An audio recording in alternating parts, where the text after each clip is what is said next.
Muito obrigado, Sr. Presidente, Sr. Primeiro-Ministro, Srs. Ministros, Srs. Deputados. Sr. Primeiro-Ministro, começo por cumprimentá-lo a si pela vitória eleitoral do dia 18. E, de facto, se houvesse a maioria maior, é preciso também anotar o novo quadro parlamentar em que estamos. O Chega aumentou 268.045 votos, a AD aumentou 141.000 votos, o PS perdeu 370.000 votos. O Chega aumentou 4,69%, a AD aumentou 2,95%. Se há uma maioria maior, há também um novo quadro parlamentar, que exige de nós, de todos, reformas a sério para Portugal. E se agora nos podemos livrar do Partido Socialista nessas reformas, então o tempo é de não olhar para trás. O tempo é de servir e concretizar o voto dos portugueses. Por Sr. Primeiro-Ministro, deixe-me ser frontal consigo para lhe dizer isto. Se disse, e cito, que temos que romper inércias e obstáculos, a maior inércia e obstáculo dos últimos 50 anos foi o conluio entre PS e PSD para destruírem a nossa democracia. Foi o maior conluio entre estes dois partidos. E por isso, como diz, é tempo de fazer e não de falar. E então vamos às perguntas e vamos ao que é preciso fazer. Disse que encontrou um descontrolo migratório. Assim é. Culpa daqueles senhores que ali estão, mas que agora já não podemos fazer muito senão controlar e reverter. Vai ou não impedir ou suspender o reagrupamento familiar? Foi o seu ministro que admitiu, aí ao lado, que podia entrar entre 500 mil a 750 mil pessoas em Portugal. Em Portugal. E por isso basta fazer as contas para saber que com o número de migrantes que temos, que podem ser ou ter reagrupamento familiar, que mais de 500 mil podem beneficiar desse reagrupamento. O que é que vai fazer para o impedir? E, portanto, não basta vir aqui dizer vamos tentar impedir. Não, o que é que vai fazer para impedir? Vamos fazer como a Áustria e suspender o reagrupamento familiar? Ou vamos só fingir que vamos fazer para agradar ao PS e continuar a entrar gente que nunca mais acaba e o país continua ao descontrole que foi? E que é? Essa é uma pergunta que é preciso responder. Porque diz, vamos alterar a lei da nacionalidade. Em quê? Em quê? Porque sabemos que, ainda agora vimos, infelizmente, no acidente de viação que houve há 8 dias, vimos o que é ser português. Pessoas que nunca tinham estado em Portugal, que não sabiam falar português, nem conseguiam dizer bom dia, mas chamavam-se a si próprios portugueses. Culpa daqueles senhores que venderam passaporte e andaram a vender passaportes nos últimos anos. Por isso, Sr. Primeiro-Ministro, o que é que vamos fazer, efetivamente, para limitar isso? Não poderia deixar de o confrontar, porque muitos dos que estão em casa sabem isso, da saúde. Tivemos a oportunidade, Sr. Primeiro-Ministro, no debate que tivemos para esta eleição, de perceber como o Sr. Primeiro-Ministro vê o país com uns óculos diferentes de todos os outros. Olha, este fim de semana prolongado, 14 serviços de urgência estavam encerrados novamente.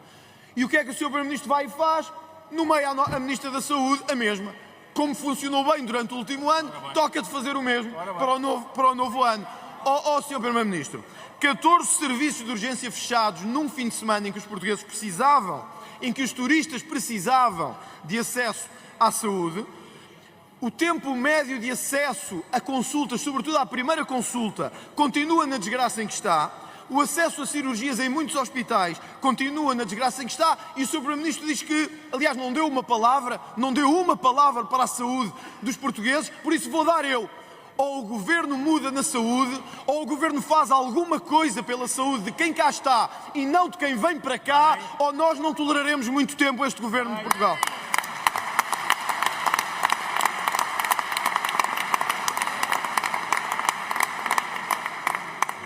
O país, Sr. Primeiro-Ministro, está mais violento e mais inseguro.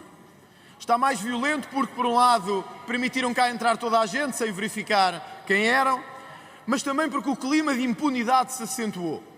E eu estou a falar de toda a violência, não da violência boa e da violência má. Da violência que, quando é contra a direita, é boa, quando é contra a esquerda, não é boa.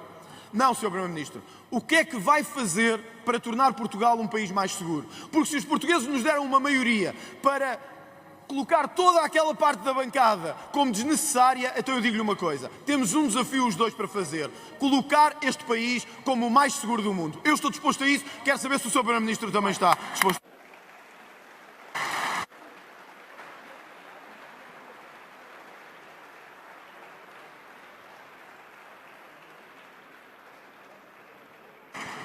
Sr. Primeiro-Ministro, para responder, também com mesmos 5 minutos, faz favor. Muito obrigado, Sr. Presidente, senhoras e senhores deputados. Sr. Deputado André Ventura, começo por lhe agradecer as suas palavras de felicitação e de lhe dizer que é verdade, o quadro parlamentar teve alterações. No que diz respeito ao Governo, o suporte parlamentar do Governo aumentou e a diferença entre a primeira e a segunda força política também aumentou. É verdade também que a segunda força política com representação parlamentar mudou e o Sr. Deputado hoje protagoniza o segundo grupo parlamentar com maior representação parlamentar e eu também o cumprimento por isso, porque é devido. Dizer-lhe, Sr. Deputado André Ventura, que há uma coisa que o Sr. Deputado diz repetidamente e que deve ser muito bem contextualizada. É verdade que nos últimos 50 anos nós fomos acumulando algumas frustrações, alguns objetivos que ficaram pelo caminho, algumas expectativas que criámos e que acabaram por sair goradas. Mas eu espero que o Sr. Deputado não confunda essas frustrações, essas expectativas goradas com todas as grandes conquistas que Portugal alcançou nestes 50 anos, face à inércia, ao imobilismo e ao atraso dos 50 anos anteriores, Sr. Deputado. Eu espero que o Sr. Deputado jamais confunda a capacidade transformadora e reformista dos últimos 50 anos com aquilo que aconteceu nos 50 anos que os precederam, porque não estou a ver que o Sr. Deputado queira regressar a esse tempo. Espero, sinceramente. Espero, sinceramente, e acho que os portugueses também esperam. Acho.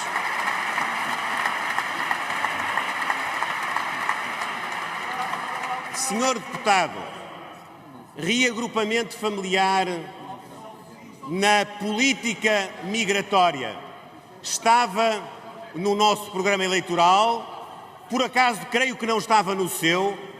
Aquilo que o Governo pretende fazer é apertar mais as regras, limitar mais as possibilidades que hoje se abrem, mas não é suspender a possibilidade de haver reagrupamento familiar para imigrantes.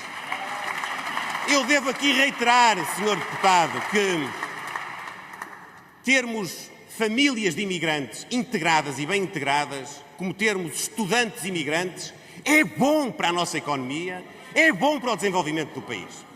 O que é mau é termos imigrantes ilegais, é termos falta de regras, é termos incapacidade de fazer cumprir as regras. E é por isso que nós vamos apresentar alterações à Lei da Nacionalidade, à Lei de Estrangeiros e vamos permitir que o Chega corrija o erro de ter inviabilizado, agilizar os procedimentos de repatriamento e a criação da Unidade de Estrangeiros e Fronteiras na Polícia de Segurança Pública. Vamos dar uma segunda oportunidade ao Chega. O Chega ficou em segundo lugar, merece uma segunda oportunidade para se redimir desse grande pecado.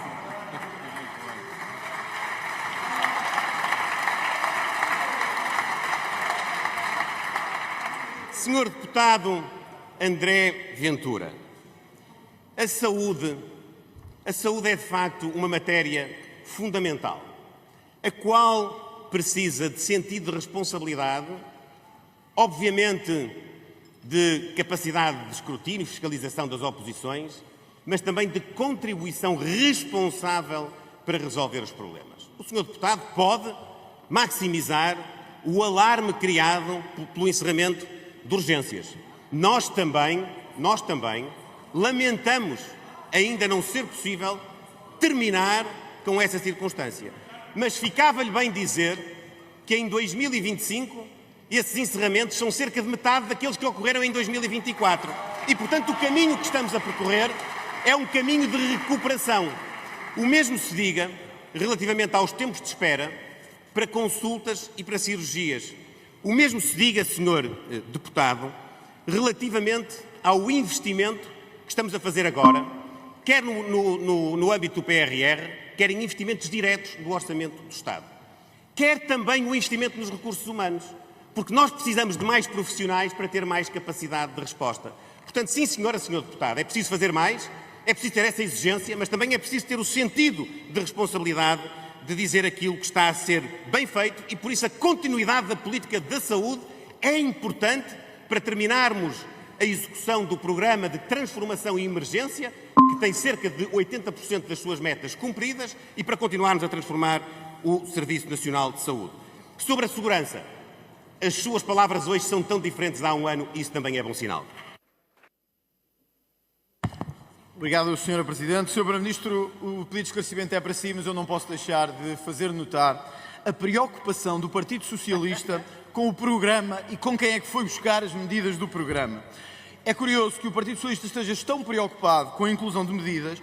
Eu não vi o Partido Socialista preocupado quando o ano passado se juntou ao PSD para aprovarem o descongelamento dos salários dos políticos. Também não estava no vosso programa. Também não estava no vosso programa. E lá foram. Também não vi o PS preocupado quando aumentou o IUC para os veículos mais antigos. E também não estava no programa do Partido Socialista. E também não se preocupam com o contrário, que é ter anunciado médicos de família para todos e deixar o país com mais de 1 milhão de pessoas sem médicos de família. O PS só se preocupa com o que interessa e com o que lhes interessa. É que o PS não quer salvar as instituições. O PS quer salvar os seus lugares nas instituições. É isso que o PS quer fazer. É salvar os seus lugares nas instituições. É isso que o PS quer fazer. Não! Ó, Sr. Deputado José Luís Carneiro, não faça assim, porque este é o símbolo do PS, à corrupção, aos taxos e a tudo o que têm feito nos últimos anos. É assim que têm feito nos últimos anos em Portugal. Sr. Primeiro-Ministro, como o meu tempo é curto, eu quero desafiá-lo para um grande plano nacional de combate à subsídio-dependência em Portugal. Nós temos um problema estrutural no nosso país. É o problema de quem vive persistentemente à custa do trabalho dos outros. Há uma comunidade onde isso se verifica particularmente, que é a comunidade cigana. E eu queria desafiá-lo aqui no Parlamento, para de uma vez por todas, com coragem, sem precisarmos da esquerda para nada, darmos um sinal a todos, sejam ciganos ou não ciganos, o sinal claro que a República de mérito deve dar, que é: o país deve preocupar-se primeiro com quem trabalha, com quem paga os seus impostos, com quem faz deste país um país grande e não com quem vive à custa ou às costas dos contribuintes portugueses. É um plano que o desafio para concretizarmos em Portugal. É a primeira vez na história que o podemos fazer, que seja a última e a última da Terceira República.